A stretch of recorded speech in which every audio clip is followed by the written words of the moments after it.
Hello everyone, welcome to the Pahadi Talim Foundation, a dedicated YouTube channel for civil service aspirant. So आज के lecture में हम discuss करने वाले हैं MCQs part third on Indian geography.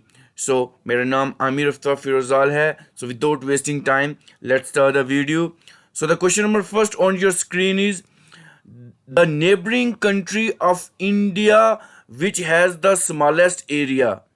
हमारी जो इंडिया की एक नेबरिंग कंट्री है जिसका एरिया बहुत कम है, तो वो कौन सी है? सो हमारे पास ऑप्शन रहेंगे. Option A Bhutan, option B Myanmar, option C Pakistan, option D Nepal.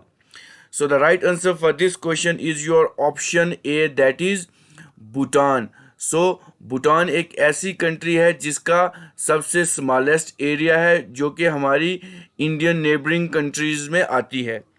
सो इसके साथ अगर देखा जाए हमारी जो इंडिया है उसके साथ 9 ऐसी कंट्रीज हैं जो हमारे साथ अपना बॉर्डर शेयर करती हैं. ठीक है, और इनमें से और इन 9 कंट्रीज में से भी अगर देखा जाए 7 ऐसी कंट्री हैं जो इंडिया के साथ लैंड बॉर्डर शेयर करती हैं. ठीक है जी, लैंड बॉर्डर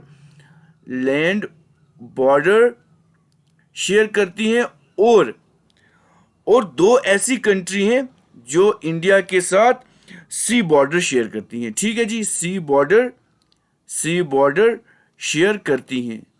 बहुत ज़्यादा इंपॉर्टेंट रहता है एग्जामिनेशन पॉइंट ऑफ व्यू से.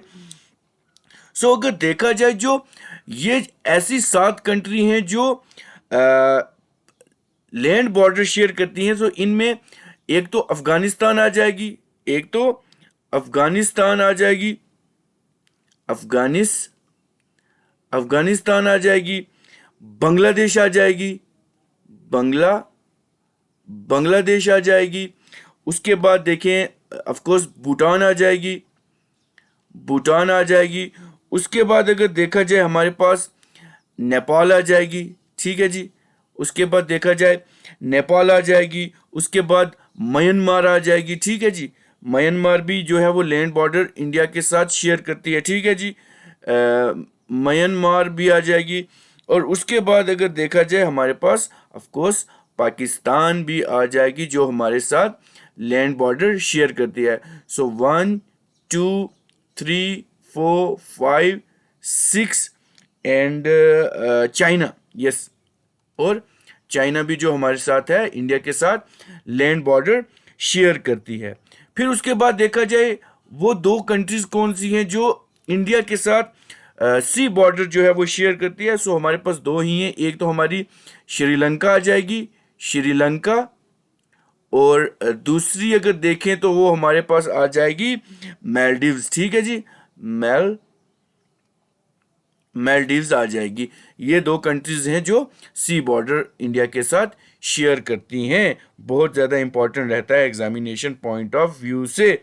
ठीक है, फिर अगर देखा जाए अगर हम देख लें नेपाल. सो नेपाल इंडिया के साथ नेपाल का जो टोटल एरिया है वो कितना रहता है? वो हमारा रहता है 14,75,016 किलोमीटर स्क्वायर रहता है नेपाल का जो एरिया है. ठीक है, सो ये बहुत ज़्यादा इंपॉर्टेंट क्वेश्चन है. सो इसका आंसर रहेगा Bhutan. So the neighbouring country of India which has the smallest area is your Bhutan. बहुत ज़्यादा इंपॉर्टेंट क्वेश्चन है एग्जामिनेशन पॉइंट ऑफ व्यू से. सो the next question on your screen is the neighbouring country of India which has the largest area. जो neighbouring country है India की जिसका सबसे largest area है, तो वो कौन सी रहेगी? सो हमारे पास ऑप्शन रहेगा. Option A Bangladesh, option B China, option C Pakistan and option D Nepal. So the right answer for this question is your option B, China. ठीक है, चाइना एक ऐसी कंट्री है जो इंडिया के नेबर में आती है, that has the largest in term of area. ठीक है, बहुत ज़्यादा इंपॉर्टेंट क्वेश्चन रहता है हमारे एग्जामिनेशन पॉइंट ऑफ व्यू से. फिर अगर कुछ चाइना के बारे में कुछ और चीज़ें हम डिस्कस कर लें, अगर देखा जाए यहाँ की जो करेंसी रहेगी चाइना की. सो जो करेंसी है चाइना की उसको कहते हैं रेनमिबी, रेनमिबी ये चाइना की करेंसी रहती है। बहुत ज़्यादा इंपॉर्टेंट क्वेश्चन है, अगर करेंसी के बेस पे एग्जामिनर क्वेश्चन पूछ लेगा। फिर उसके बाद अगर देखा जाए जो ऑफिशियल लैंग्वेज है उसको हम क्या कहते हैं, मैंडेरियन। जो ऑफिशियल लैंग्वेज है, ऑफिशियल लैंग्वेज जो रहेगी वो कौन सी रहेगी, मैंडेरियन। ठीक है जी, बहुत ज़्यादा इंपॉर्टेंट क्वेश्चन ये रहता है। मैंडेरियन इसकी ऑफिशियल लैंग्वेज रहेगी। और ये जो मैंडेरियन है, ये जो मैंडेरियन लैंग्वेज है, it is one of the largest spoken language of the world. फिर कुछ और चीज़ें हम डिस्कस कर लें, लाइक चाइना में कुछ प्रिंसिपल रिवर है जिसमें यन तजाई आता है। ठीक है जी, यन तजाई आता है। उसके बाद अगर देख ले हवांगो हो आता है। ठीक है, ये बहुत ज़्यादा इंपॉर्टेंट रहता है। हवांगो हो रिवर रहता है, ये भी बहुत ज़्यादा इंपॉर्टेंट है चाइना के बारे में अगर देखें। फिर जीयान, ये भी चाइना का एक रिवर है, बहुत ज़्यादा प्रिंसिपल रिवर है। ठीक है, बहुत ज़्यादा इंपॉर्टेंट रहता है एग्जामिनेशन पॉइंट ऑफ व्यू से। फिर अगर कुछ मेजर सिटीज़ की बात करें तो शंघाई आता है चाइना में। ठीक है, ये भी बहुत ज़्यादा इंपॉर्टेंट रहता है। एक सिटी है शंघाई आ गया, उसके बाद बीजिंग आ गई। ठीक है जी, उसके बाद बीजिंग आ गई, ये भी बहुत ज़्यादा इंपॉर्टेंट रहता है। फिर उसके बाद कुछ और पॉइंट ऑफ डिस्कस अगर देखें हमारे पास, तो अगर कैपिटल देख लें तो चाइना की कैपिटल तो बीजिंग है, ये भी बहुत ज़्यादा इंपॉर्टेंट रहता है हमारा एग्जामिनेशन पॉइंट ऑफ व्यू से। और it is one of the most populous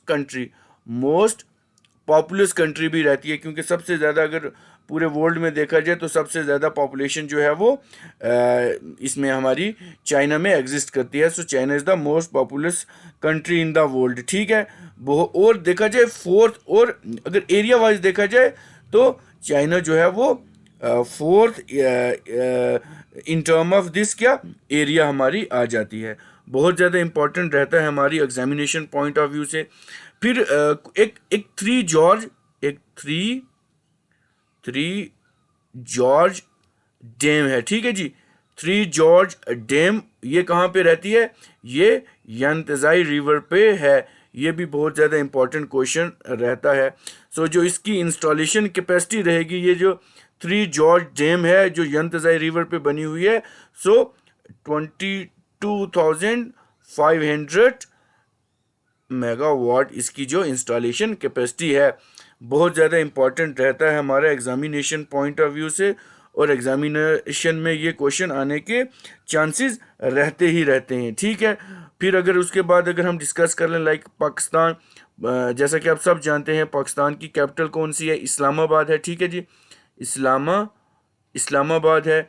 उसके बाद यहाँ जो इस्लाम है, यहाँ का एक Islam is the official and the major religion of Pakistan. बहुत ज़्यादा इंपॉर्टेंट रहता है एग्जामिनेशन पॉइंट ऑफ व्यू से।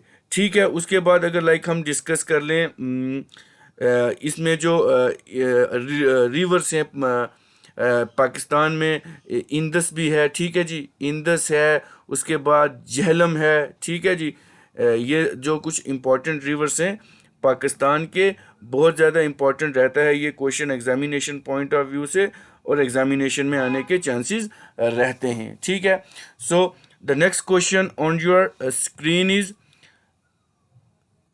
विच one of the following country has the longest international border with India. मतलब कौन सी ऐसी कंट्री है जो इंडिया के साथ लॉन्गेस्ट बॉर्डर जो है वो शेयर करती है। सो हमारे पास ऑप्शन रहेंगे, option A China, option B Pakistan, option C Bangladesh, and option D Myanmar. So the right answer for this question is your option C, that is Bangladesh. ठीक है जी, बांग्लादेश एक ऐसी कंट्री है। ठीक है, बांग्लादेश एक ऐसी कंट्री है जो लॉन्गेस्ट इंटरनेशनल बॉर्डर जो है वो इंडिया के साथ शेयर करती है। ठीक है, सो अगर लेंथ देखी जाए इसमें बांग्लादेश की जो इंडिया के साथ शेयर करती है, सो इसकी लेंथ आ जाती है 4096 किलोमीटर जो है ये बॉर्डर इंडिया के साथ शेयर करती है, ठीक है। So India has approximately like 1,51,000 kilometre square of land border. इसका जो इंडिया का ये जो लैंड बॉर्डर है ये इतना रहता है। और अगर कोस्टल देखा जाए, कोस्ट लाइन देखी जाए, इंडिया की कोस्ट लाइन देखी जाए, सो इसकी जो कोस्ट लाइन है वो 7,516.6 किलोमीटर रहती है, इंक्लूडिंग जो हमारी आइसलैंड टेरिटरीज हैं और कुछ जो नेबरिंग कंट्रीज हैं, ठीक है। फिर अगर कुछ और पॉइंट डिस्कस कर लें, लाइक बांग्लादेश की तो ये है, फिर और हमारे साथ तो चाइना भी है, वो भी बॉर्डर शेयर कर रही है। तो जो अगर हम चाइना का देखें, जो हमारा चाइना जो बॉर्डर शेयर करती है, सो इसकी जो लेंथ रहेगी बॉर्डर की वो रहेगी 3,488 किलोमीटर रहेगी, ठीक। उसके बाद अगर देखा जाए, पाकिस्तान भी हमारे साथ बॉर्डर शेयर करती है, ठीक है जी। पाकिस्तान कितना करती है? पाकिस्तान करती है 3,323 किलोमीटर बॉर्डर शेयर करती है। फिर उसके बाद नेपाल आ जाती है, ठीक है जी। नेपाल कितना बॉर्डर जो है वो शेयर करती है? 1,751 किलोमीटर बॉर्डर शेयर करती है। फिर उसके बाद आ जाती है म्यांमार, ठीक है जी। म्यांमार भी जो है वो इंडिया के साथ बॉर्डर शेयर करती है। म्यांमार कितना करती है? अगर म्यांमार का देखा जाए 1,643 किलोमीटर जो है ये बॉर्डर शेयर करती है। फिर उसके बाद आ जाती है हमारे पास भूटान, ठीक है जी। हमारे पास भूटान आ जाती है। भूटान कितना करती है? 699 किलोमीटर करती है। फिर उसके बाद अफगानिस्तान, ठीक है जी। अफगानिस्तान जो है वो कितना बॉर्डर शेयर करती है? अफगानिस्तान जो है 106 किलोमीटर जो है ये बॉर्डर शेयर करती है, ठीक है। अभी जो रिसेंट जो क्वेश्चन फर्स्ट हमने देखा था उसमें था कि स्मॉलेस्ट कौन थी कंट्री थी एरिया वाइज, अगर देखी थी भूटान थी। लेकिन कोस्ट लाइन में अगर स्मॉलेस्ट देखा जाए तो वो अगर बॉर्डर देखा जाए इंटरनेशनल बॉर्डर के हिसाब से तो अफगानिस्तान आती है। इसी को अगर हम सम अप करेंगे तो हमारे पास 1,51,100 समथिंग कुछ आ जाता है, ठीक है। ये बहुत ज़्यादा इंपॉर्टेंट रहता है एग्जामिनेशन पॉइंट ऑफ व्यू से क्वेश्चन, एग्जामिनेशन में आने के चांसेस रहते हैं। The next question on your screen is, among the following union territories of India, which one has the largest size? अगर यूनियन टेरिटरीज में देखा जाए तो सबसे ज़्यादा लार्जेस्ट जो है साइज किसका आता है? हमारे पास ऑप्शन रहेंगे Andaman Nicobar Iceland, Puducherry, Daman and Diu and Chandigarh. The right answer for this question is your option A. जो हमारा अंडमान एंड निकोबार है वो area wise largest union territory है, ठीक है। अगर देखा जाए ये क्वेश्चन बहुत ज़्यादा इंपॉर्टेंट रहता है क्योंकि इस क्वेश्चन में वेरिएशन भी है। अब अगर यूटी देखा जाए, यूटीज़ में तो जम्मू कश्मीर भी अब आ चुका है, ठीक है। अगर ऑप्शन के हिसाब से देखें तो इस ऑप्शन के हिसाब से हमारे पास अंडमान निकोबार आइसलैंड इसका आंसर आता है, ठीक है। Andaman and Nicobar island are the largest union territory in India. It has a total area of, अगर इसका टोटल एरिया देखा जाए, it has a total area of 8,249 square kilometre इसका जो एरिया आता है अगर ऑप्शन के हिसाब से देखा जाए, ठीक। ये बहुत ज़्यादा इंपॉर्टेंट रहता है। It is located in bay of Bengal. जो हमारा जो अंडमान एंड निकोबार है ये बे ऑफ बंगाल की खाड़ी में जो लोकेट करता है। अगर इंडिया देखा जाए ऐसे तो यहाँ पे ये आ जाता है हमारा अंडमान एंड निकोबार आइसलैंड, ठीक है।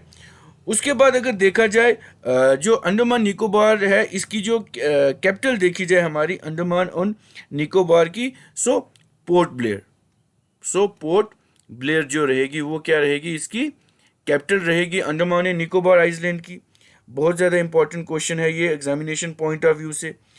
फिर अगर देखा जाए कुछ और पॉइंट ऑफ डिस्कशन है, अगर देखा जाए जम्मू एंड कश्मीर जो है वो अब अगर देखा जाए जम्मू कश्मीर जो है वो लार्जेस्ट यूनियन टेरिटरी बन जाती है, ठीक है ना। जम्मू एंड कश्मीर जो है वो लार्जेस्ट यूनियन टेरिटरी बन जाती है। उसके बाद अगर कुछ और पॉइंट ऑफ डिस्कस करें, लाइक जम्मू एंड कश्मीर जो थी वो यूनियन टेरिटरी कब बनी थी, ठीक है, जम्मू एंड कश्मीर जो है वो यूनियन टेरिटरी कब बनी थी? सो ये बनी थी 31 अक्टूबर 219 को ये यूनियन टेरिटरी बनी थी। तो ये बहुत ज़्यादा इंपॉर्टेंट क्वेश्चन रहता है एग्जामिनेशन पॉइंट ऑफ व्यू से, और एग्जामिनेशन में आने के चांसेस रहते हैं। अगर एरिया वाइज देखें सबसे पहले, अगर क्योंकि क्वेश्चन एग्जामिनर कैसे भी पूछ रहे, सो सबसे पहले आ जाती है हमारे पास Jammu and Kashmir in the area of 1,25,535 square kilometre करके इसका एरिया आ जाता है। फिर उसके बाद दूसरे नंबर पे अगर देखें, फिर लद्दाख आ जाता है हमारे पास, लद्दाख। सो लद्दाख का एरिया रहता है 96,701 स्क्वायर किलोमीटर। फिर उसके बाद अंडमान एंड निकोबार आइलैंड का अगर देखें 8,249 स्क्वायर किलोमीटर आता है। फिर उसके बाद दिल्ली अगर देखें हम, दिल्ली का एरिया आ जाता है 1,484 स्क्वायर किलोमीटर। फिर दादरा नगर एंड हवेली और दमन एंड दीव के बारे में अगर देखें तो इसका एरिया कितना आ जाता है, दमन एंड दीव, सो इसका एरिया आ जाता है 603 स्क्वायर किलोमीटर। फिर उसके बाद पुदुचेरी हमारी आ जाती है, ठीक है जी, पुदुचेरी। सो पुदुचेरी का एरिया कितना रहेगा, 479 स्क्वायर किलोमीटर रहेगा। फिर आ जाती है हमारे पास चंडीगढ़, ठीक है जी, चंडीगढ़। सो चंडीगढ़ का एरिया रहता है 114 स्क्वायर किलोमीटर आ जाएगा। और लास्ट पे अगर देखें हमारे पास लक्षद्वीप आ जाती है, लक्षद्वीप। सो लक्षद्वीप का एरिया रहेगा 32.62 स्क्वायर किलोमीटर रहेगा। एग्जामिनेशन पॉइंट ऑफ व्यू से बहुत ज़्यादा इंपॉर्टेंट रहता है, ठीक है। So the next question on your screen is which foreign country is closest to Andaman and Nicobar? वो कौन सी कंट्री है जो अंडमान और निकोबार के क्लोजेस्ट में है, ठीक है। बहुत ज़्यादा इंपॉर्टेंट क्वेश्चन है एग्जामिनेशन पॉइंट ऑफ व्यू से। सो हमारे पास ऑप्शन रहेगा, अब अगर देखें अंडमान निकोबार आइलैंड तो यहाँ पे है, सो इंडोनेशिया, म्यांमार, उसके बाद हमारे पास थाईलैंड आ जाता है, श्रीलंका। तो श्रीलंका तो बहुत दूर हो जाती है, सो हमारा ऑप्शन जो रहेगा, ऑप्शन बी जो रहेगा, म्यांमार, ठीक है जी। म्यांमार एक ऐसी कंट्री है जो क्लोजेस्ट है किसके साथ, Andaman and Nicobar. So Myanmar is the nearest mainland and the foreign country from Andaman. So the Andaman and Nicobar, one of the 7 union territory of India, are a group of island at the junction of Bay of Bengal and Andaman Sea के junction पे ये है। उसके बाद अगर देखा जाए like Myanmar के बारे में अगर हम कुछ और डिस्कस करें, सो म्यांमार को फॉर्मली हम क्या कहते थे, बर्मा कहते थे। पहले जो म्यांमार थी इसी को हम बर्मा कहते थे, और ये अपनी एग्जॉटिक ट्रैवलिंग के लिए जाना जाता था, ठीक है जी। उसके बाद अगर कुछ और पॉइंट करें, म्यांमार को कहा जाता है, म्यांमार जो है इसको कहा जाता है द गोल्डन लैंड, ठीक है। म्यांमार को क्या कहा जाता है, द गोल्डन लैंड भी कहा जाता है। एग्जामिनेशन पॉइंट ऑफ व्यू से बहुत ज़्यादा इम्पॉर्टेंट रहता है, क्योंकि यहाँ पे विजिटर आते हैं, बिकॉज विजिटर्स जो हैं इट्स ग्लिटरिंग पैडागोगीज एवरीवेयर, पेगोडाज जो होते हैं एवरीवेयर से वहाँ पे, इसलिए इसको गोल्डन लैंड भी कहते हैं।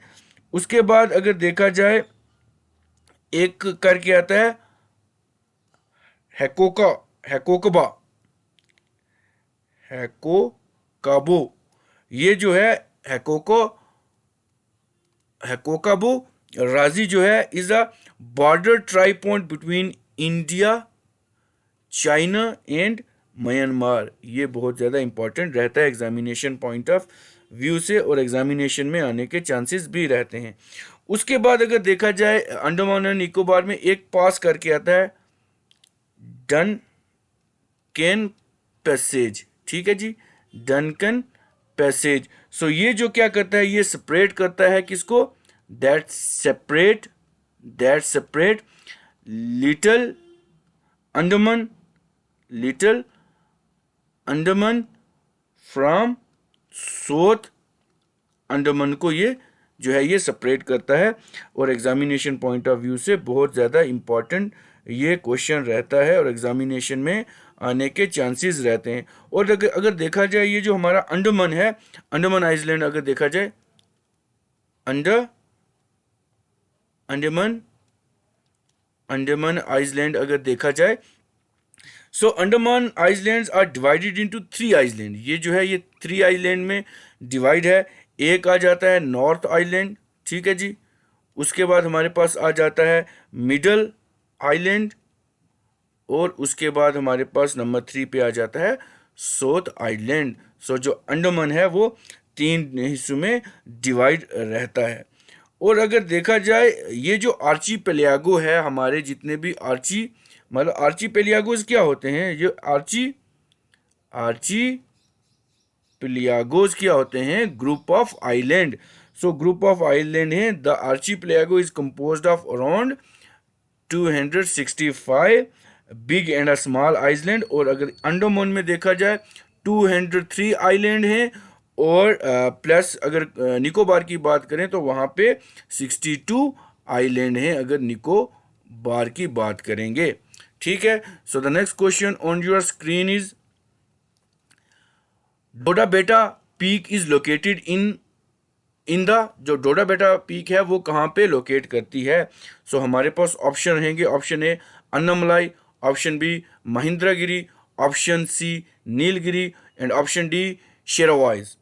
So the right answer for this question is your option C, that is Nilgiris, ठीक है। जो डोडा बेटा पीक है वो कहाँ पे लोकेट करती है, वो नीलगिरी में लोकेट करती है, और बहुत ज़्यादा इंपॉर्टेंट क्वेश्चन है, ठीक है जी। सो नीलगिरी जो है ये कहाँ पे सिचुएट करती है। सो हमारी जो नीलगिरी है that is situated in Tamil Nadu. So Tamil Nadu में सिचुएट करती है। और डोडा बेटा जो है is the highest peak of the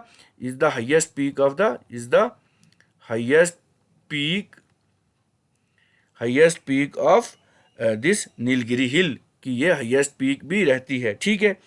और अगर देखा जाए नीलगिरी जो है ये western are the part of the western Ghat. ये जो हमारी जो नीलगिरीज हैं ये हमारी एक तो आ गया ईस्टर्न घाट, एक आ गया वेस्टर्न घाट। तो ये जो नीलगिरीज हैं हमारी, ये कहाँ का पार्ट है, हमारा वेस्टर्न घाट का पार्ट रहती है नीलगिरी, यहाँ तमिलनाडु में हाईएस्ट पार्ट रहता है, ठीक है।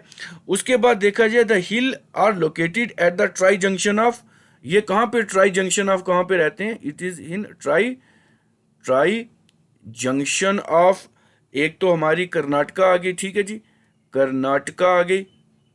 उसके बाद केरला आ गई। उसके बाद अगर देखें हमारे जो तमिलनाडु है इसके ट्राई जंक्शन में जो है ये सिचुएट करती है। फिर उसके बाद अगर देखा जाए दीज माउंटेन, ये जितनी भी माउंटेन हैं यहाँ की are named after the Neela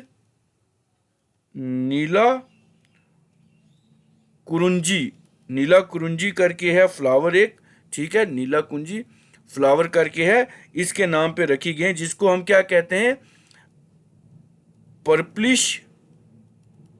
purplish blue flower इसको भी हम कहते हैं, ठीक है। सो ये जो कहाँ पे, ये जो शोला फॉरेस्ट होते हैं, शोला फॉरेस्ट ऑफ दिस नीलगिरी हिल यहाँ पे पाए जाते हैं। और एक पॉइंट डिस्कस कर लेते हैं, ये जो नीलगिरीज है इसी को हम क्या कहते हैं, Nilgiri hills are also known as the blue mountain. So इनको हम ब्लू माउंटेन्स भी कहते हैं, ठीक है जी, ब्लू माउंटेन्स भी कहते हैं। ये भी बहुत ज़्यादा इंपॉर्टेंट क्वेश्चन रहता है हमारा एग्जामिनेशन पॉइंट ऑफ व्यू से, और एग्जामिनेशन में आने के चांसेस रहते हैं इसके, ठीक है। सो नीलगिरी हिल जो है the meeting point of the Nilgiri, the meeting point of this eastern Ghat and western Ghat जो है वो कौन सा हमारा आता है, नीलगिरी प्लेटोज आता है। अब नीलगिरी हिल जो है वो लोकेट कहाँ करता है, southern part of the India में भी करता है, ठीक है। और these range are a part of the western Ghat series में आता है। कुछ यहाँ की और इम्पॉर्टेंट जो पार्ट हैं यहाँ नीलगिरी हिल माउंटेन रेंज के, वो कुछ तमिलनाडु में करते हैं फॉल, कुछ कर्नाटका में, और कुछ केरला में करते हैं। और ये क्वेश्चन जो है वो एग्जामिनेशन पॉइंट ऑफ व्यू से बहुत ज़्यादा इंपॉर्टेंट है। कुछ और हिल्स हैं लाइक कार्डामम हिल्स हैं, ठीक है जी, कार्डामम हिल्स हैं यहाँ पे आती हैं, ठीक है। ये भी जो है जो तमिलनाडु स्टेट में आती हैं। The highest peak of the Tamil का इसकी अगर कार्डामम हिल की देखी जाए तो ये हमारे पास आती है अन्नाई अन्नाई मुड़ी, अन्नाई मुड़ी आती है। ये भी बहुत ज़्यादा इंपॉर्टेंट क्वेश्चन रहता है। उसके बाद पलनाई हिल्स आती हैं, ठीक है जी। उसके बाद पलनाई हिल्स जो यहाँ पे है, पलनाई हिल है यहाँ पे, ये भी बहुत ज़्यादा इंपॉर्टेंट क्वेश्चन है जो हमारी केरला और तमिलनाडु में आती हैं। फिर उसके बाद अन्नामलाई हिल्स हैं, ठीक है जी। एक अन्नामुड़ी है और एक अन्नामलाई है, ठीक है जी। अन्नामलाई हिल्स हैं। ये भी बहुत ज़्यादा इंपॉर्टेंट क्वेश्चन रहता है एग्जामिनेशन पॉइंट ऑफ व्यू से।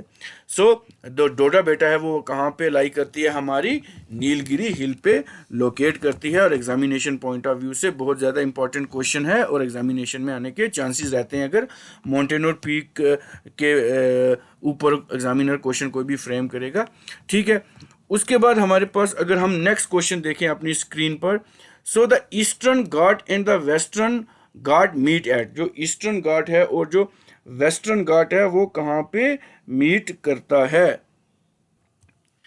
सो हमारे पास जो ऑप्शन रहेंगे, option A cardamom hill, option B Annamalai hill, option C Nilgiri hill and option D Palani hill. So हमारे पास जो आंसर रहेगा, जो ईस्टर्न घाट और वेस्टर्न घाट है वो हमारी नीलगिरी हिल पे जो है वो मीट करते हैं। बहुत ज़्यादा इंपॉर्टेंट क्वेश्चन रहता है हमारे एग्जामिनेशन पॉइंट ऑफ व्यू से, ठीक है। So next question on your screen is the Himalayas are approximately kilometre long, जो हिमालय हैं वो कितने किलोमीटर लॉन्ग रहते हैं। हमारे पास ऑप्शन रहेगा, option A 2000 kilometre, option B 2500 kilometre, option C 300 kilometre and option D 1500 kilometre. So the right answer for this question is your option B. हमारा ऑप्शन बी रहेगा 2500 किलोमीटर जो है वो लॉन्ग हमारे हिमालयस रहते हैं। So the Himalayan stretch across the northern portion of India, एक तो ये रहेगा and they cover the approximately distance of 24 या 25 किलोमीटर के 2500 किलोमीटर के अराउंड ये रहता है। और it passes through the nation of, एक तो इंडिया में पास करेगा, दूसरा पाकिस्तान से पास करता है, अफगानिस्तान से पास करता है, चाइना से पास करता है, भूटान से पास करता है और नेपाल से भी पास करता है, ठीक है। और ये बहुत ज़्यादा इम्पॉर्टेंट रहता है हमारा एग्जामिनेशन पॉइंट ऑफ व्यू से। फिर अगर देखा जाए जो हिमालय हमारा है, that are made up of, जो हमारा हिमालय है, ठीक है, जो हमारे हिमालयाज हैं that are made up of the three parallel, that are made up of three parallel range that we often refer to as, एक तो हमारी सबको पता है ग्रेटर हिमालय, ग्रेटर हिमालय आती है, ठीक है जी, ग्रेटर हिमालयाज आती है। उसके बाद अगर दूसरे पे देखें हमारे पास लेसर हिमालयाज आती हैं, लेसर हिमालयाज आती हैं। उसके बाद अगर देखा जाए ओटर हिमालयाज आते हैं, ठीक है जी, ओटर हिमालयाज हमारे पास आते हैं। ये भी बहुत ज़्यादा इंपॉर्टेंट रहता है एग्जामिनेशन पॉइंट ऑफ व्यू से, ठीक है। और ये जो हमारे हिमालयाज हैं इनको क्या कहा जाता है, young fold mountain, young folded mountain इनको बोला जाता है, ठीक है। ये भी एग्जामिनेशन पॉइंट ऑफ व्यू से बहुत ज़्यादा इंपॉर्टेंट रहते हैं क्वेश्चन, ठीक है। उसके बाद देखा जाए ये जो हिमालयस हैं actual they are formed by the movement of the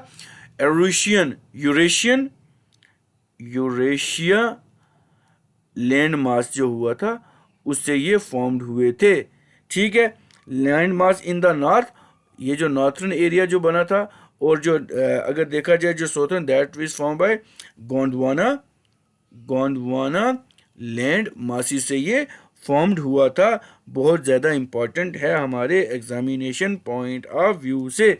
so जो ग्रेटर हिमालय है इसको हम क्या एक और नाम भी कहते हैं, इसको हम कहते हैं हिमाद्री भी कहते हैं। और जो लेसर हिमालय है इसको हम हिमाचल्स भी कहते हैं। और जो हमारा ओटर हिमालय है इसको हम शिवालिक्स भी कहते हैं। बहुत ज़्यादा इंपॉर्टेंट रहते हैं हमारे एग्जामिनेशन पॉइंट ऑफ व्यू से, ठीक है। So the next question on your screen is the coast that belong to Tamil Nadu is known as, वो कौन सी कोस्ट है? The coast that belongs to Tamil Nadu is known as, जो कोस्ट तमिलनाडु से बिलोंग करती है उसको हम क्या कहते हैं? हमारे पास ऑप्शन रहेगा, option A Konkan coast, option B Malabar coast, option C Coromandel coast and option D Kanara coast. So the right answer for this question is your option C, that is Coromandel coast. हमारी जो कोरोमंडल कोस्ट है वो क्या रहती है? तमिलनाडु से बिलोंग करती है। So the sea coast of the Tamil Nadu is also known as the Coromandel coast, ठीक है। द कोरोमंडल कोस्ट जो है that is the southern eastern coast region of the Indian subcontinent, that is bounded by उकाई plains to the north, फिर bay of Bengal जो हमारे यहाँ पे ईस्टर्न पार्ट में आ जाते हैं, कैवेरी डेल्टा जो है वो साउथर्न में आ जाता है, और eastern Ghat to the west ये आ जाता है। हम एक डायग्राम लेते हैं, ठीक है ना। सपोज ये बनाते हैं हम, थोड़ा सा गुजरात का पोर्शन बना लेते हैं, ठीक है जी। फिर इसको ले आते हैं नीचे से, फिर इसको हम आपको बताते हैं, ठीक है जी। अब देखिए, अगर हम ये वाला पोर्शन जो आ जाता है, ये वाला पोर्शन जो आता है ये कच्छ पोर्शन आ जाता है, ठीक है जी। उसके बाद ये वाला जो पोर्शन गुजरात एरिया वाला आ जाता है, नीचे वाला पोर्शन, इसको हम क्या कहते हैं? कथिवार, ठीक है जी। इसको हम क्या कहते हैं?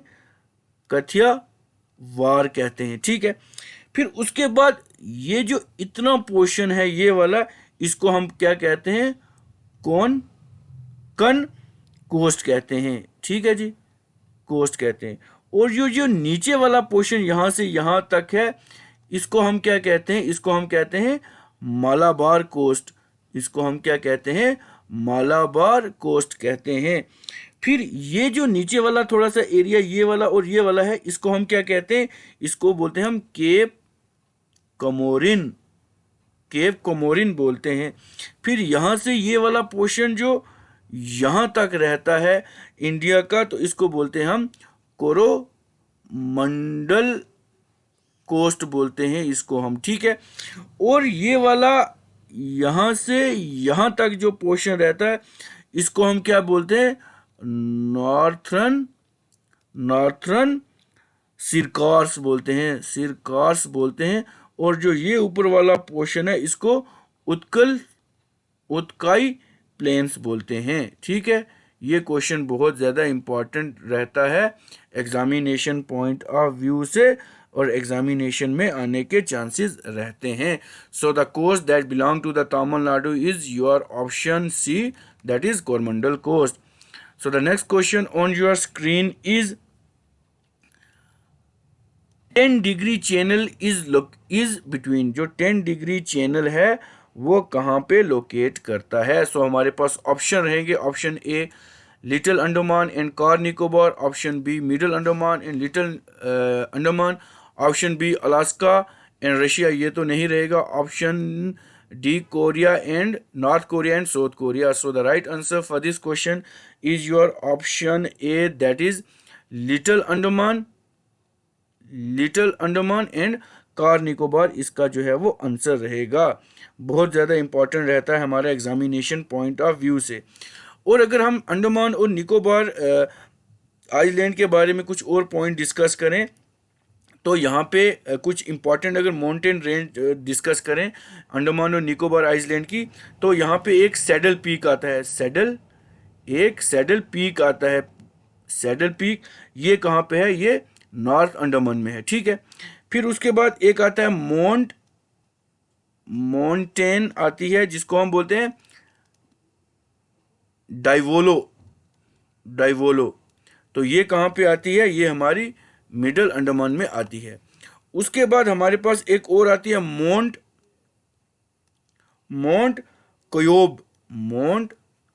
कयोब आती है, तो ये साउथ अंडमान में आती है, उसके बाद एक और माउंट हमारे पास आती है, माउंटेन पीक की बात करें, माउंट थाइलर्स बोलते हैं, तो ये ग्रेट निकोबार में आती है। बहुत ज़्यादा इंपॉर्टेंट रहता है हमारा एग्जामिनेशन पॉइंट ऑफ व्यू से। फिर अगर इसी 10 डिग्री चैनल के बारे में कुछ और पॉइंट अगर हम डिस्कस करें, तो ये जो 10 डिग्री चैनल है ये 150 किलोमीटर जो रहता है वाइड रहता है। और अगर वाइड रहता है कहाँ से, फ्रॉम नॉर्थ टू साउथ, ठीक है, नॉर्थ टू साउथ ये 150 किलोमीटर वाइड रहता है। और अगर ईस्ट टू वेस्ट देखा जाए तो ये 50 अराउंड 10 किलोमीटर ये जो है ये लॉन्ग रहता है। बहुत ज़्यादा इंपॉर्टेंट रहता है एग्जामिनेशन पॉइंट ऑफ व्यू से। फिर कुछ और पॉइंट हैं, लाइक यहाँ पे एक आइलैंड है जिसको हम बोलते हैं बेरिन आइलैंड। बेरिन आइलैंड जो अंडमान निकोबार में है। सो बेरिन आइलैंड जो है ये लोकेट कहाँ पड़ता है, निकोबार आइलैंड में लोकेट करता है। कभी कभी एग्जामिनर पूछता है कि ये जो बेरिन है ये कहाँ पे लोकेट करता है, निकोबार। और ये एक ही वाहिद एक्टिव जो है कौन सा, वोल्केनो जो है यहाँ पे, वोल्केनो जो है वो इंडिया में है। बहुत ज़्यादा इंपॉर्टेंट रहता है हमारा एग्जामिनेशन पॉइंट ऑफ व्यू से। फिर उसके बाद एक और चैनल आता है जिसको हम, ये तो 10 डिग्री चैनल आ गया, एग्जामिनर कभी पूछ लेगा जी 9 डिग्री जो चैनल है वो कहाँ पे पड़ता है। सो 9 डिग्री चैनल जो है वो किसको सेपरेट करता है, वो मिनी कॉय को सेपरेट करता है, किससे, मिनी कॉय को सेपरेट करता है लक्षद्वीप से। लक्षद्वीप से जो है वो सेपरेट करता है। फिर उसके बाद एक आ जाता है 8 डिग्री चैनल। ये तो आ गया। अब जो 8 डिग्री चैनल है ये किस किस को सेपरेट करता है, सो 8 डिग्री चैनल मिनी कॉय को सेपरेट करता है किसके साथ से, मालदीव्स के साथ। मालदीव से ये इसको सेपरेट करता है। बहुत ज़्यादा इंपॉर्टेंट रहता है एग्जामिनेशन पॉइंट ऑफ व्यू से। सो the next question on your screen is which of the following latitude passes through India. इनमें से कौन सा ऐसा लैटिट्यूड है जो इंडिया से पास करता है। सो हमारे पास ऑप्शन रहेंगे, option A arctic circle, option B tropic of Capricorn, option C tropic of cancer and option D equator. So the right answer for this question is your option C, that is tropic of cancer जो है वो पास करता है, ठीक है। सो अगर देखा जाए ये ट्रॉपिक ऑफ कैंसर क्या है, the tropic of cancer is actually an imaginary line that passes through the centre of India at an angle of about 23.50 degree north of the equator. It passes through the 17 nation, और 17 जो Nations है वहाँ से पास करता है, और उसमें हमारा इंडिया भी है। अगर इंडियन स्टेट में देखा जाए, in India the tropic of cancer passes through 8 state. India में जो है वो 8 स्टेट में पास करता है। अगर देखा जाए गुजरात से पास करता है, ये गुजरात से पास करता है। उसके बाद मध्य प्रदेश से पास करता है। उसके बाद राजस्थान से पास करता है। उसके बाद त्रिपुरा से पास करता है, ठीक है जी, त्रिपुरा से पास करता है। उसके बाद अगर देखा जाए त्रिपुरा के बाद छत्तीसगढ़ है जो हमारा, छत्तीसगढ़ वहाँ से पास करता है। फिर उसके बाद झारखंड से पास करता है, झारखंड से पास करता है। फिर उसके बाद वेस्ट बंगाल से पास करता है। फिर उसके बाद जो है हमारा मिज़ोरम से भी पास करता है। ये क्वेश्चन जो है ये बहुत ज़्यादा इंपॉर्टेंट रहता है। ट्रॉपिक ऑफ कैंसर और ट्रॉपिक ऑफ कैप्रिकॉर्न, ये जितने भी सारे सॉरी लैटिट्यूड हैं, इस पे से क्वेश्चन काफ़ी बार एग्जामिनेशन में आए। अभी रिसेंट जो एसआई का एग्ज़ाम हुआ था, JKPSI का एग्ज़ाम हुआ था, उसमें ये पूछा गया था कि, और उस ऑप्शन में वेस्ट बंगाल जो ऑप्शन था वो उसका आंसर रहता था। तो ये क्वेश्चन पड़ा था। सो इसके बाद अगर कुछ और पॉइंट हम डिस्कस करें ट्रॉपिक ऑफ कैंसर के बेस पे, सो एक रिवर माही करके आता है, ठीक है जी। So river Mahi is the only river in India that cut, ये जो है that cut twice tropic of cancer को ये कट करता है। पहले ये तो जो है ये मध्य प्रदेश में कट करता है, where it flow to the Rajasthan, और सेकंड ये कहाँ पे, गुजरात में इसको जो है वो कट करता है। बहुत ज़्यादा इंपॉर्टेंट रहता है हमारा एग्जामिनेशन पॉइंट ऑफ व्यू से ये क्वेश्चन, और एग्जामिनेशन में काफ़ी बार ये क्वेश्चन आ भी चुके हैं और आने के चांसेस भी रहते हैं, ठीक है ना। सो the next question on your screen is Nathula is in, एक नथुला पास है, वो कहाँ पे लोकेट है या सिचुएट है? सो हमारे पास ऑप्शन है, option A Arunachal Pradesh, option B Nagaland, option C Sikkim and option D Manipur. So the right answer for this question is your option C, Sikkim में जो है ये नथुला पास जो है ये सिचुएट करता है। So Nathu La is one of the highest motorable road in the world ये रहती है, और ये सिचुएट कहाँ पे करता है? इंडो टेबिटियन बॉर्डर के पास ये सिचुएट करता है। उसके बाद अगर देखा जाए व्हाट डज दिस नथु का क्या मतलब होता है, नथुला का क्या मतलब होता है? Nathu means listening year, listening years, ठीक जी। और ला का मतलब क्या होता है? पास, ठीक। सो लिसनिंग ईयर कहते हैं इसको। सो उसके बाद अगर हम देखें, नथुला जो है वो is located on the old silk route, जो हमारी ओल्ड सिल्क रूट है यहाँ पे सिचुएट करता है। उसके बाद अगर देखा जाए, it is the mountain pass in the Himalayan in the east Sikkim district में ये जो है वहाँ पे रहता है। सो ये भी बहुत ज़्यादा इंपॉर्टेंट रहता है एग्जामिनेशन पॉइंट ऑफ व्यू से। फिर अगर कुछ हम और पासिस को डिस्कस कर लें, हमारे पास एक आता है जोजिला पास, ठीक है। जोजिला जोजिला पास ये कहाँ पे आता है? ये हमारा जो जंस्कर रेंज है जम्मू कश्मीर में, यहाँ पे पड़ता है। फिर उसके बाद एक आता है बनिहाल, बनी बनिहाल पास, इसको थोड़ा सा, बनिहाल पास जो है, एक तो आ जाएगा जोजिला और दूसरा आ जाएगा हमारे पास बनी हाल पास, ये भी हमारा जम्मू कश्मीर में पड़ता है। फिर उसके बाद अगर देखा जाए एक और पास लाइक जिसको सिपकी ला पास कहते हैं, सिपकी ला पास, ये हमारा हिमाचल प्रदेश में आता है। फिर उसके बाद आ जाता है बारालाचा पास, बारह बारालाचा पास, ये हमारा जो आ जाता है ये भी हिमाचल प्रदेश में आ जाता है। फिर उसके बाद एक आता है माना पास, एक आता है क्या? माना पास, तो ये जो माना पास है ये हमारा उत्तराखंड में पड़ता है। उसके बाद नीति पास भी वहीं उत्तराखंड में पड़ता है। उसके बाद हमारे पास देखिए एक और सिक्किम का है जिसको बोलते हैं जिलीपला, ये पास भी जो हमारा है ये सिक्किम में पड़ता है और एग्जामिनेशन पॉइंट ऑफ व्यू से बहुत ज़्यादा इंपॉर्टेंट रहता है। सो नथुला जो हमारा है वो कहाँ पे? सिक्किम पे पड़ता है। So the next question on your screen is red cliff line demarcated the boundary between, जो रेड क्लिफ एक बाउंड्री है ये कहाँ पे डीमार्केट करती है? सो हमारे पास ऑप्शन रहेंगे, option A India China, option B India Pakistan, option C India Afghanistan and option D India Bangladesh. So इसका जो राइट आंसर रहेगा हमारे पास वो रहेगा इंडिया और पाकिस्तान। सो ऑप्शन बी रहेगा, जो रेड क्लिफ लाइन है वो इंडिया और पाकिस्तान के बीच खींची गई है, और ये जो है 17th of August 1947 को जो ये जो बाउंड्री थी ये खींची गई थी। So the border line that separate India from Pakistan, इसको हम रेड क्लिफ लाइन भी कहते हैं। उसके बाद कुछ और पॉइंट्स भी हैं, लाइक एक और बाउंड्रीज है जिसको हम बोलते हैं मैकमोहन लाइन, ठीक है। ये क्वेश्चन भी काफ़ी बार एग्जामिनेशन में आ चुका है।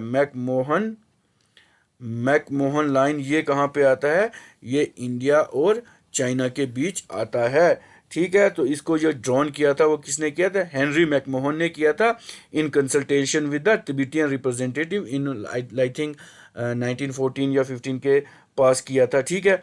उसके बाद एक और आ जाता है हमारे पास डुरंड लाइन, डुरंड लाइन। सो ये डुरंड लाइन कहाँ पे है? ये पाकिस्तान और अफ़गानिस्तान के बीच है, ठीक है। ये भी बहुत ज़्यादा इम्पॉर्टेंट रहता है। उसके बाद लाइक और भी काफ़ी सारी लाइंस हैं जिसमें अगर इंटरनेशनली देखा जाए, हिंडरबर्ग्स लाइन है जो पोलैंड और जर्मनी के बीच है, और डिफरेंट डिफरेंट जो ये लाइंस हैं। So the next question on your screen is which one of the following river flow from south to north, जो साउथ से नॉर्थ की तरफ जाता है वो कौन सा रिवर हमारे पास है? सो ऑप्शन रहेंगे A Son, option B Krishna, option C Mahanadi and option D Ganga. So the right answer is your option A, that is river Sun जो है that flow from south to north direction में ये जो है flow करता है. So the next question on your screen is Which one of the following river in India has been declared as the national river, जिसको national river कहा जाता है? सो हमारे पास option A Ganga, option B Yamuna, option C Krishna and option D Son. So option A जो हमारा Ganga river है, जो हमारा गंगा है वो क्या है, is the has been declared as the national river. इसको नेशनल रिवर कहा गया था. कब कहा गया था? ऑन 4th of November 2008 को कहा गया था बाई आवर जो हमारे प्राइम मिनिस्टर थे मनमोहन सिंह, उनके द्वारा इसको डिक्लेयर किया गया था. फिर कुछ और पॉइंट, अगर इंडिया में रहते हैं तो हमें पता रहना चाहिए हमारा नेशनल फ्लैग कौन सा है. हमारा जो नेशनल फ्लैग है उसको हम क्या कहते हैं? तिरंगा. तिरंगा कहते हैं, ये हमें पता होना चाहिए. नेशनल फ्रूट कौन सा है? हमारा मैंगो है, ये भी हमें पता होना चाहिए. नेशनल ट्री कौन सा है? हमारे पास बनियान ट्री है, जिसको इंडियन बनियान कहते हैं, ये हमारे पास है. नेशनल फ्लावर हमारे पास कौन सा है? लोटस रहता है. नेशनल बर्ड हमारा कौन सा है? इंडियन पीकॉक रहता है. नेशनल एनिमल हमारा जो है वो बंगाल टाइगर है. उसके बाद अगर देखा जाए नेशनल सॉन्ग हमारे पास वंदे मातरम है. उसके बाद हमारा जो नेशनल एंथम है वो कौन सा है? हमारा जनगण मन. ठीक है, ये भी बहुत ज़्यादा इंपॉर्टेंट रहता है एग्जामिनेशन पॉइंट ऑफ व्यू से. सो the next question on your screen is which of the following river is not the tributary of Yamuna, जो यमुना की ट्रिब्यूटरी नहीं है. ऑप्शन रहेंगे चंबल, बेतवा, केन एंड गंडक. सो जो हमारा रिवर गंडक है ये यमुना की ट्रिब्यूटरी नहीं है. सो अगर देखा जाए इंडियन रिवर सिस्टम में तो most of the river that discharge water वो कहाँ पे करते हैं? बे ऑफ बंगाल में जो है वो रिवर डिस्चार्ज करते हैं. ठीक है, फिर अगर हम यमुना के बारे में कुछ पॉइंट डिस्कस कर लें अगर, so the Yamuna is the largest tributary of the Ganga. एक तो गंगा की लार्जेस्ट ट्रिब्यूटरी है. उसके बाद it originate from the Yamunotri glacier. Yamunotri glacier से ये जो है इसका ओरिजिन है एट द बंदरपुंछ पीक, एक करके आती है बंदरपुंछ पीक करके आती है जो हमारी उत्तराखंड में है, यहाँ से आती है. इसकी अगर जो मेन ट्रिब्यूटरी देखें जो ज्वाइन करती हैं इस रिवर को, एक तो आ गई हमारी सिंध, एक आ गई हिंदौन, उसके बाद केन है, चंबल है, उसके बाद बेतवा है. ये भी बहुत ज़्यादा इम्पॉर्टेंट है. और यमुना की जो लार्जेस्ट ट्रिब्यूटरी है उसको क्या बोलते हैं? River tone is the largest tributary of river Yamuna. ठीक है जी, ये भी बहुत ज़्यादा इम्पॉर्टेंट है. और जो रिवर गंडक है इसको हम नारायणी भी कहते हैं, इसको हम नारायणी भी कहते हैं. ठीक है, ये भी बहुत ज़्यादा इम्पॉर्टेंट रहता है एग्जामिनेशन पॉइंट ऑफ व्यू से. ठीक है, so the next question on your screen is the largest delta of the world. हमारे पास जो largest delta of the world है वो कौन सा रहेगा? Option A Amazon, option B Congo, option C Sundarban delta and option D Godavari. So option C जो हमारे पास सुंदरबन डेल्टा है that is the largest delta of the world रहता है. और एग्जामिनेशन पॉइंट ऑफ व्यू से बहुत ज़्यादा इंपॉर्टेंट रहता है ये क्वेश्चन, और एग्जामिनेशन में आने के चांसेस भी हैं. So the next question on your screen is which one of the following river does not make delta. कौन सा एक ऐसा रिवर है जो डेल्टा नहीं बनाता? Option A Ganga, option B Narmada, option C Mahanadi and option D Kaveri. So जो हमारा ऑप्शन बी है नर्मदा, नर्मदा ये जो है ये डेल्टा नहीं बनाता. River Narmada does not form delta before it drain into the Arabian sea. जैसे ही ये अरेबियन सी में, और ये जो नर्मदा है ये मध्य प्रदेश से ओरिजिन करता है अमरकंटक प्लेट्यू से, ये भी आप याद रखेंगे. सो ये जो है ये डेल्टा नहीं बनाता, ये क्या बनाता है? एश्यूरीज बनाता है, एश्यूरीज बनाता है. ठीक है, और ये भी बहुत ज़्यादा इंपॉर्टेंट है. और ये जो नर्मदा है ये कौन सा है, वेस्ट फ्लोइंग रिवर है, ये भी आप याद रखेंगे। अमरकंटक से अनूपपुर, एक अनूपपुर डिस्ट्रिक्ट है, ठीक है, अनूपपुर डिस्ट्रिक्ट है जो मध्य प्रदेश में है, वहाँ से ये ओरिजिनेट करता है। So it is considered as a holy river. तो ये जो हॉली रिवर है मध्य प्रदेश में इसको माना जाता है। और कुछ फेमस चीज़ें हैं, कुछ लाइक अमरकंटक के बारे में भी कुछ फेमस चीज़ें हैं, ठीक है, मध्य प्रदेश में है। उसके बाद जो रिवर डेल्टाज बनाते हैं, ठीक है जी, जो रिवर डेल्टा बनाते हैं वो कौन से, हमारा गंगा आ जाता है, ब्रह्मपुत्र आ जाता है, उसके बाद महानदी है, कृष्णा है, कावेरी है, ठीक है। और जो एश्यूरीज बनाते हैं वो हमारे कौन से रिवर हैं, एक तो नर्मदा आ गया, एक तप्ती आ गया, और साबरमती आ गया। ये जो हैं ये क्या बनाते हैं, एश्यूरीज बनाते हैं। So the next question on your screen is the river also known as Tsangpo in Tibet. Tibet में संगपो किसको कहा जाता है? सो हमारे पास ऑप्शन ए रहेगा Brahmaputra, option B Indus, option C Sutlej and option C Teesta. So the right answer for this question is your option A, that is river Brahmaputra. Brahmaputra जो river है इसको संगको तिब्बत में कहा जाता है, and it is one of the largest river basin in the South Asia. South Asia का ये largest river है, और ये जो ये राइज करता है ये मानसरोवर लेक से ये जो है ओरिजिनेट करता है in the Chemayungdung glacier of the Kailash range से ये करता है। बहुत ज़्यादा इम्पोर्टेंट रहता है एग्जामिनेशन पॉइंट ऑफ व्यू से। और रिवर ब्रह्मपुत्र के ऊपर एक रिवराइन आइलैंड है जिसको हम क्या कहते हैं, माजोली। माजोली एक रिवराइन आइलैंड है, और ये कहाँ पे सिचुएट करता है, ब्रह्मपुत्र रिवर पे। और जो कंबाइंड स्ट्रीम होती हैं गंगा प्लस ब्रह्मपुत्र की, वो एक लार्जेस्ट डेल्टा बनाती हैं जिसको हम सुंदरबन डेल्टा भी कहते हैं। बहुत ज़्यादा इम्पॉर्टेंट है हमारे एग्जामिनेशन पॉइंट ऑफ व्यू से, और एग्जामिनेशन में आने के चांसेस भी रहते हैं इस क्वेश्चन के। उसके बाद अगर कुछ और पॉइंट हम डिस्कस कर लें, संगपो तो इसको तिब्बत में कहते हैं, ठीक है। और अगर देखा जाए इसको दिहांग ऑफ सियान, दिहांग ऑफ सियांग इसको अरुणाचल प्रदेश में कहते हैं। उसके बाद ब्रह्मपुत्र जो आसाम में है इसको, और the Brahmaputra in Assam and Assam में इसको ब्रह्मपुत्र कहेंगे, और इसको जो है बांग्लादेश में कहेंगे जमुना कहेंगे। ये भी बहुत ज़्यादा इम्पॉर्टेंट रहता है एग्जामिनेशन पॉइंट ऑफ व्यू से। सो ये वीडियो लेक्चर आपको कैसा लगा आप हमें कमेंट करके बता सकते हैं। इस वीडियो को ज़्यादा से ज़्यादा लाइक करें, शेयर करें और सब्सक्राइब करें, और बने रहें हमारे यूट्यूब चैनल के पास, दैट इज़ योर अपना यूट्यूब चैनल द पहाड़ी तालीम फाउंडेशन। पढ़ना है बढ़ना है। So with this, thank you very much.